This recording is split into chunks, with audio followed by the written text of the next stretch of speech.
Patrick ini? Saya ini lahir besar di sebuah kota kecil di Papua, Papua Barat. Nah, saya di Fakfak, Pak. Saya lahir di sana, di mana kita tahu tuh, Bang Noya juga tahu, Bang Andi juga tahu bahwa di sana tuh anak-anak tuh fisiknya bagus semua. Saya besar di sana dengan fisik yang nggak kuat. Nggak kuat itu lemah gitu? Saya lemah, saya gemuk. Oh, gemuk juga. Jadi segala macam kegiatan fisik saya selalu kalah. Selalu dibully, dibilang yang paling lemah, dibilang si gemuk. Udah gitu, jadinya saya sangat-sangat jadi orang yang nggak percaya diri. Dampaknya apa setelah dibully bahwa yang paling lemah, yang paling gemuk gitu? Dampaknya apa? Dampaknya ya saya nggak berani tampil di umum, saya nggak berani tampil di publik. Terus saya nggak bisa tuh ikut apapun yang sifatnya berkaitan dengan fisik. Hal itu sempat kepikiran bahwa oh ya mungkin ya udah saya terlahir gini aja udah gitu. Jadi tapi untungnya sih waktu itu saya lagi bongkar tuh gudang, terus ketemu tuh sabuk karatenya papa saya. Gitu. Jadi pernah belajar bela diri? Akhirnya saya memutuskan diri untuk belajar bela diri. Tujuan latihan bela diri saya waktu itu, kan saya dibully. Dibully kan pasti saya mau ngelawan. Udah ngelawannya kalah mulu. Saya kalah terus.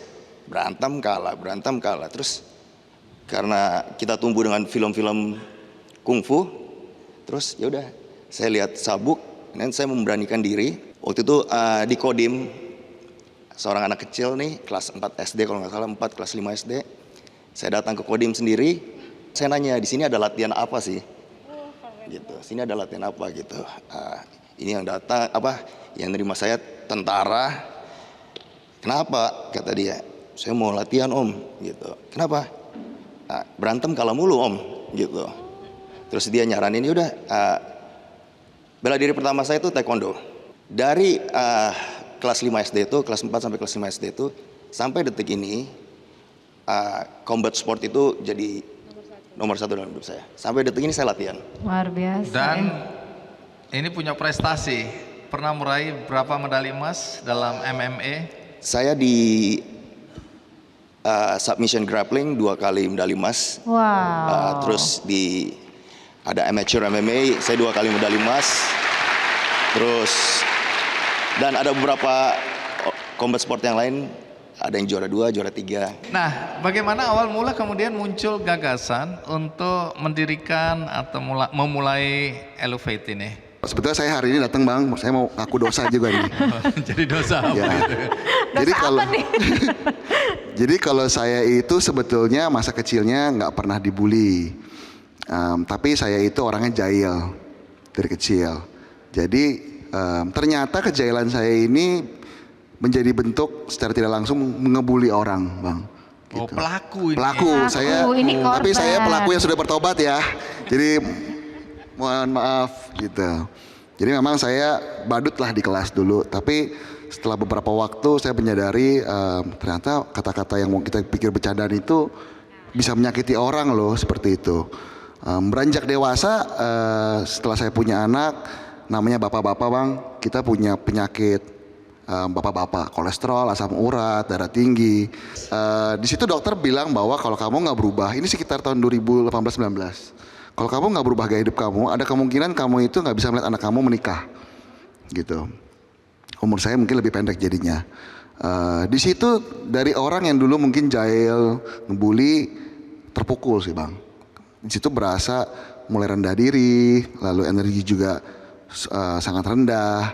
Kita ke gym juga ngelihat yang kayak Bang Patrick gini, waduh, mau nanya juga sungkan nih kayaknya nih.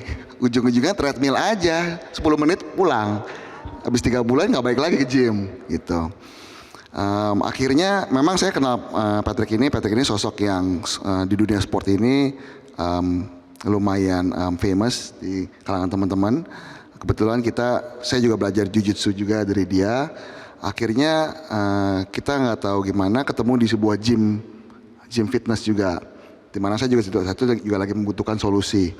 Akhirnya saya memberanikan diri untuk ke Patrick, Akhirnya saya ceritain semua masalah saya, kesehatan, dia ngebantu saya selama pandemi tapi Bang Andi. Jadi kita nggak pernah ketemu sebetulnya. Semuanya melalui chat, video call seperti itu. Akhirnya saya menjadi lebih sehat hidup saya. Dokter juga bilang, oh kamu sekarang sudah membaik. Dari sini kita akhirnya menyadari, ternyata dari yang kita lakuin ini bisa ngebantu orang juga loh. Seperti itu. Dan juga saya sebagai orang yang dulu membuli, Patrick korban bully, saya menyadari bahwa orang-orang obesitas ini mereka juga punya problem mental health yang harus kita bantu.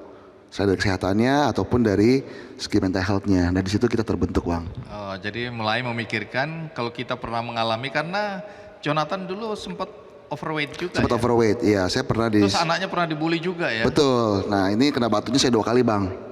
Kena batunya. Satu. Itu karma itu. Karma itu, Bang. Betul. Jadi yang pertama karena saya kena penyakit. Yang kedua di saat yang bersamaan anak saya ini juga dibully di sekolah.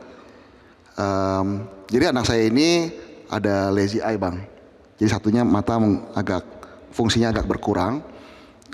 Dia itu satu hari saya jemput dia nangis pas dia keluar. Akhirnya pulang saya ngobrol sama dia.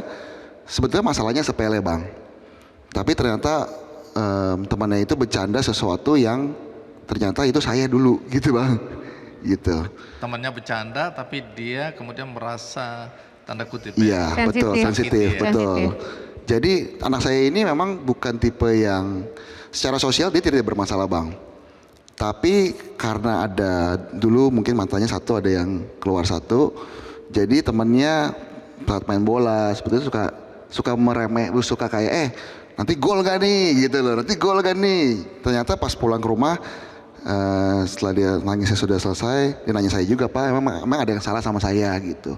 Tapi akhirnya saya bilang sama dia, memang kita hidup itu pasti punya kekurangan ataupun mungkin kita pernah dibully seperti itu. Tapi sekarang justru orang-orang yang mungkin ada kekurangan itu yang bisa memberkati orang.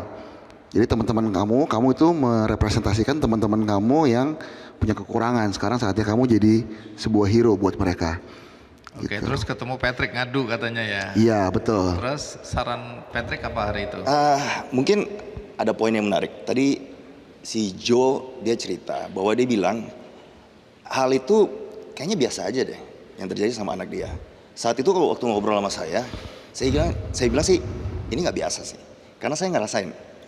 Saya korban bully, dia pembuli gitu. Tapi jujur aja sih, dulu itu waktu awal bantu dia, saya agak sedikit nyesel sih. Kenapa? Saya baru tahu kalau dia cerita, ya, saya tuh dulu suka ngebully orang. Oh. Kalau tahu? Kalau tahu sih, saya nggak bantuin dia sih. Cuma ya, tapi enggak lah. Iya, Itu iya. di hati kecil saya. Cuma pada akhirnya saya udah damai kan. Nah tapi di sini dapat gambaran secara psikologis ngasih tahu pada saat ia mengatakan itu biasa aja dibully kayak gitu kan ngata-ngatain kayak gitu, tapi karena udah punya pengalaman berempati itu nggak biasa. Betul. Itu sakit gitu kan. Itu saya baru sadar loh, pas dia Patrick ngomong seperti itu, oh ternyata hal sesimpel yang saya pikir sesimpel itu kita mungkin bercanda, tapi bisa melukai orang ya. Ya. Gitu.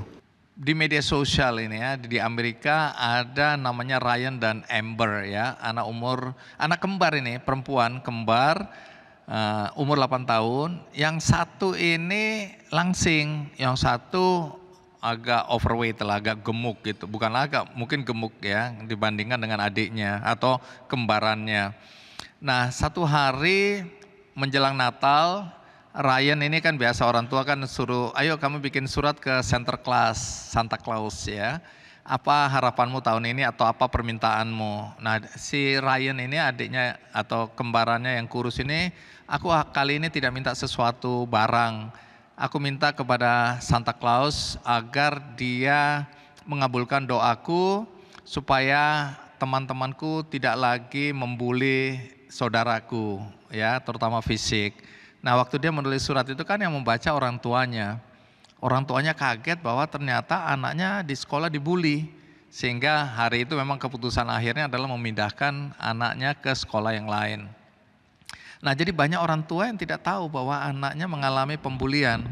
Nah, Kenapa ada anak-anak yang takut menceritakan kepada orang tuanya, kepada temannya atau kepada orang lain? Itu ada tipe anak seperti itu. Hampir min rata-rata kasus bullying tuh nggak akan pernah mau cerita.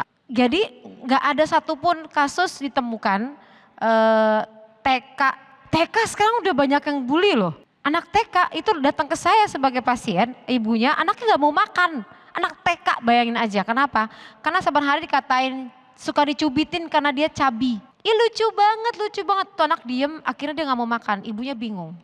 Nah anaknya itu juga nggak cerita. Jadi anak TK, SD, SMP, SMA sampai kuliah, sampai kayak kalian gini, nggak akan pernah mau cerita sama orang tua. Jadi keep secret aja gitu loh. Kenapa? Karena kalau dia cerita, efeknya tuh lebih gede, lebih besar lagi, bener nggak? Kenapa nggak mau cerita lagi itu? Kalau di zaman saya waktu itu, kenapa saya nggak cerita, kenapa saya hadapin sendiri, karena mungkin saya cerita dikit. Saya tuh terlahir tuh di keluarga cowok semua. Saya kakak beradik laki-laki semua. Terus orang tua saya juga orang tua yang, ya orang tua zaman dulu nih, orang tua yang cukup keras gitu. Jadi ya saya nggak mau cerita, saya nggak mau jadi udah lemah di luar, lemah lagi di dalam keluarga. Jadi mungkin itu kali yang bikin saya nggak cerita. Ya kadang orang tua kan katanya mau mendidik anak, terutama anak laki-laki supaya dia jadi anak laki-laki yang maco, yang jantan, nggak cengeng. Jadi begitu mengeluh, alah begitu aja kamu mengeluh. Udah, ayo anak laki-laki nggak boleh nangis, anak laki-laki nggak boleh ini, nggak boleh itu. Akhirnya dia merasa ada gap ya untuk bercerita. Itu alasan, salah satu alasan karena kalau dia cerita dia nggak dapat dukungan. Jadi percuma, kalau dia cerita dapat dukungan, ibunya datang ke kampus, berantakan tuh. Dia akan dilecehkan sama seluruh teman-teman. Dipermalukan. Cengeng lo, tukang lapor orang tua, anak mami, anak papi gitu ya. Jadi lebih baik diem. Nah karena diem, banyak kasus nih Bang, itu begitu dewasa, itu memorinya ke recall tuh, keambil. Apa dampak jangka panjang yang dialami orang-orang yang dibully tapi tidak bisa speak out, tidak bisa menyampaikan perasaan dia? Depresi biasanya. Dia punya depresi, dia self confidence-nya rendah. Jadi kalau mau tampil di depan umum kayak begini nggak bisa. Nggak bisa ngomong, takut sama figur otoritas, kemudian tidak berprestasi secara akademik. Nanti kalau misalnya adik-adik dapat bully yang nggak diceritain, nahan sendiri, khawatirnya prestasi akademiknya rendah. Padahal dia pinter. Saat itu saya jadi gak punya temen, saya jadi penyendiri, saya jadi orang yang pendiam, saya suka duduk pojok di belakang. Dan benar saya sempat sampai di fase depresi. Bahkan ada kepikiran untuk mau bunuh diri.